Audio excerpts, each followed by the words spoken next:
I'm Scarlett, a 37-year-old, childless, working housewife. Today is our 5th wedding anniversary, and also my husband Everett's birthday, who is the same age as me.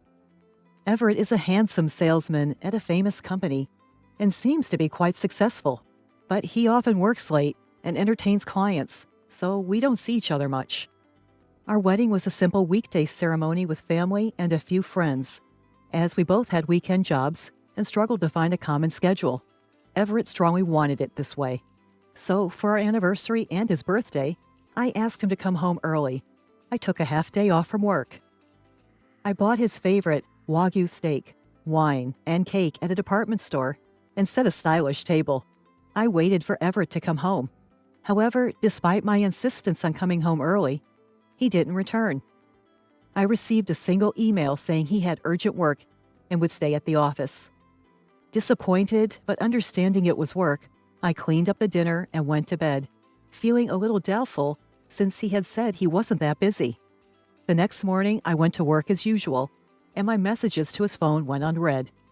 No response to my calls either. Worried, I called his office and was shocked to learn he had resigned the day before and apparently found a job in a neighboring prefecture. I hadn't heard a word about this. I rushed home and saw his shoes at the entrance.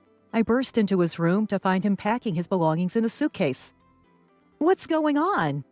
In my surprise, I opened my eyes wide and asked him that, and he said, "What, you already found out?" while clicking his tongue and handing over the divorce papers. "What's going on?" With cold eyes, he repeated my question and said, "Let's get a divorce." "Why? What for?" "I'm fed up with you not fulfilling your role as a wife. You prioritize work, don't cook, do laundry once a week, and the room is dusty. I don't need a wife like that." "Wait a minute. For the past 2 years, I made dinner and waited, but you always said you had eaten and didn't eat it. That's why I stopped cooking." "Still, it's a wife's duty to cook and wait. Besides, your cooking is terrible, so I started eating out." At the beginning of our marriage, he used to say my cooking was great. I shuddered at his cold voice and argued that we had agreed when we got married that I would do the laundry and cleaning on my days off, Wednesdays and Thursdays. But he just rolled his eyes and said, "So, I should put up with a dirty room from Friday to Tuesday? That's a joke." "What happened to you all of a sudden?" "I never thought you wouldn't quit your job even after 5 years of marriage. When I got a job offer, I thought it was a good opportunity." "A good opportunity to divorce?" Everett never complained about my work or housekeeping, and there was no sign of him wanting a divorce. "Well, you never noticed how dissatisfied I was. I don't need a wife like that. I rented an apartment near my new job, so I won't be coming back to this room." With that, he pushed me aside, standing in front of the door, and left the house with his suitcase. I stood there dumbfounded, unable to comprehend what had happened. A week later, I attended a high school reunion. I wasn't in the mood to go, but I had already paid the membership fee, and I hadn't been able to contact Everett since then. I was feeling frustrated every day, so I thought it might be a good change of pace. When I went, there were divorced and single mothers among my classmates, and everyone was living strong lives. Until then, I had only hoped for an improvement in my relationship with Everett, but when I thought about it, if we reconciled, I would have to follow him to his new job location. If that were the case, it would be impossible to stay at my current job considering the daily commute, even though it's just in the neighboring prefecture.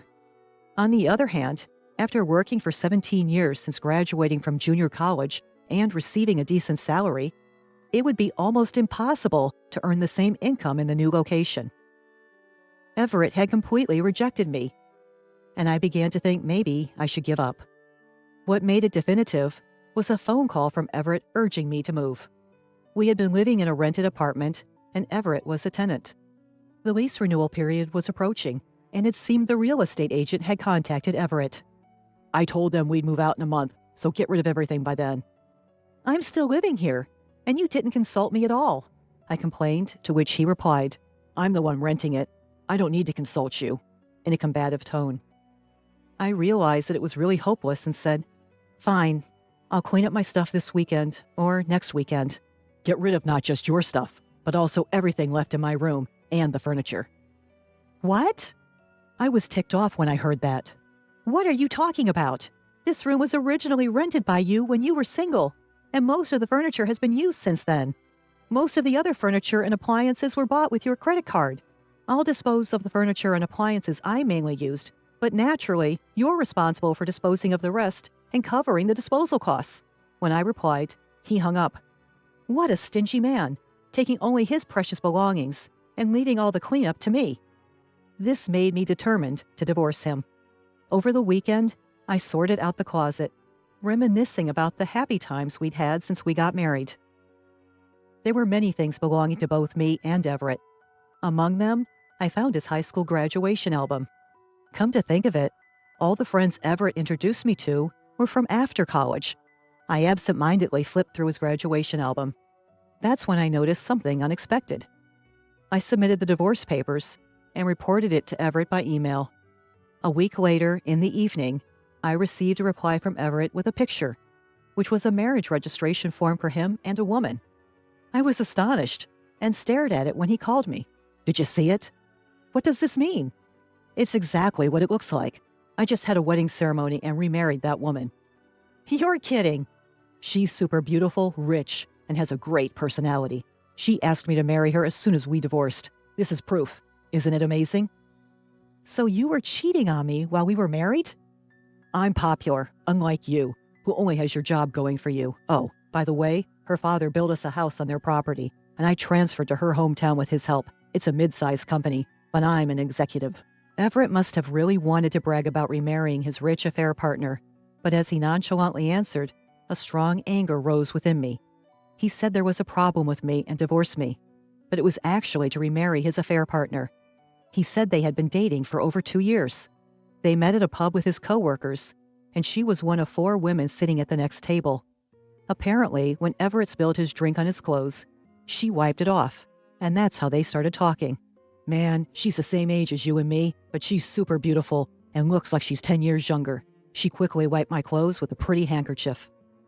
According to Everett, when he took her to a restaurant to thank her, he learned she was a landowner's daughter. She had an arranged marriage at her parents' suggestion, but was troubled by her husband's infidelity. After saying, "I need to fix my bad parts. She's totally different from you," I was instantly attracted to her, he said, and then aggressively pursued her. She started dating Everett without divorcing her husband. Isn't it normal to question the woman who dates 2 men while trying to be devoted to her husband? But Everett, blinded by love, didn't notice. "A woman who doesn't support her man is no good. You prioritize work and don't care about your husband. You're not right for me." "Huh?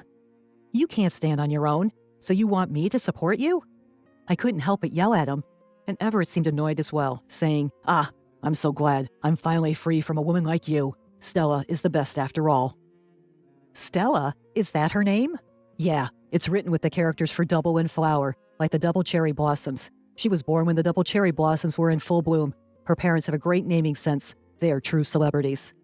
As I listened to Everett's voice, enchanted with her unique name, I remembered something.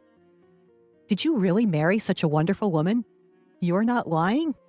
Pretending to say this, Everett's pride was hurt. "She's the best wife with a great family background and personality. Look at her elegant beauty." As I expected, he sent me a picture of the 2 of them at their wedding. No doubt, it's her. I couldn't help but burst out laughing. "What's so funny? This is proof that we really got married." Sure, it's real." I can't help but laugh, unable to say anything more. "Hey, stop laughing. We really got married, and there's a baby in her belly." "What? No way." I can't stop laughing. I get it. Losing me must have made you go crazy." Everett interprets my laughter in a way that benefits him and says dreamily, "In 3 months, we'll have a baby girl. She'll definitely be as beautiful as Stella." "Well, even if she looks like you instead, she'll still be beautiful." Everett has a sweet, idol-like handsome face. For some reason, he gets a little flustered and says, "No, she doesn't need to look like me."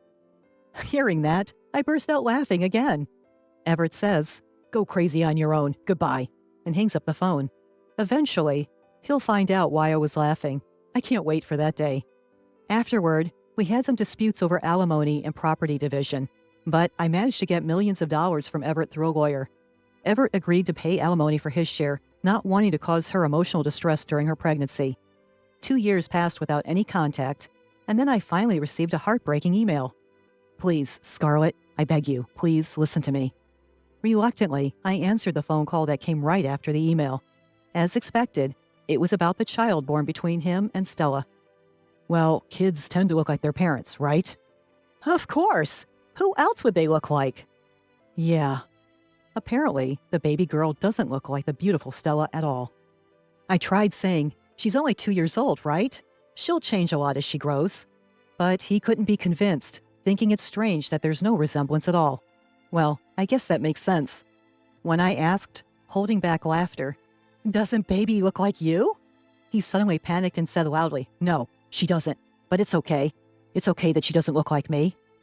He secretly did a DNA test to check for Stella's infidelity, but the results confirmed that both Everett and Stella were undoubtedly the child's parents. So there's no doubt that she's your child. Everett wouldn't let the conversation end there. "Hey, when I told you 2 years ago that Stella was pregnant, you laughed a lot. Do you know something?" Wow, he remembered that. Well, yeah. Actually, Stella and I went to the same high school and were in the same grade.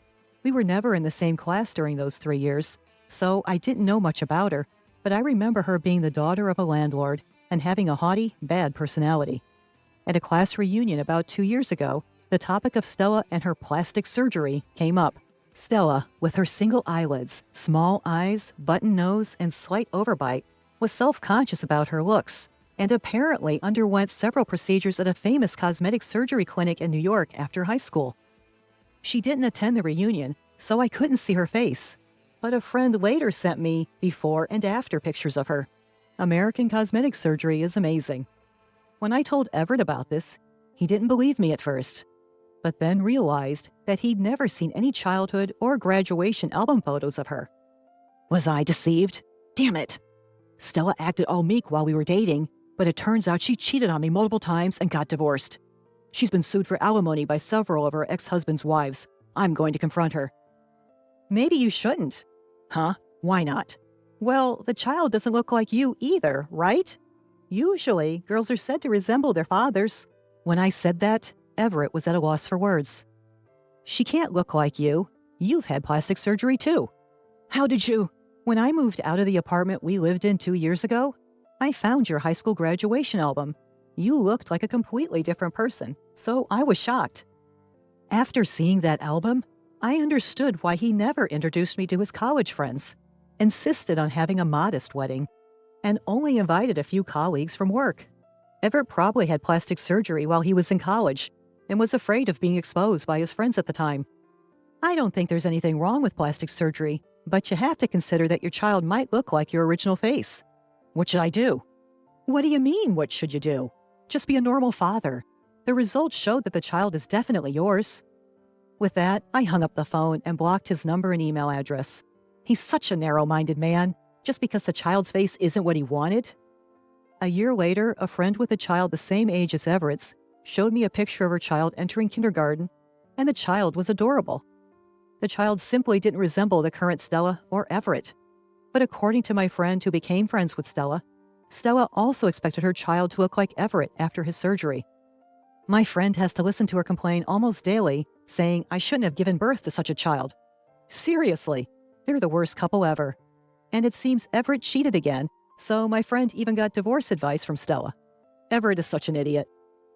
If he ends up divorcing Stella, he'll have to pay alimony and child support. Plus, since Stella is a rich lady, there's no telling how much money she could get if she hires a skilled lawyer.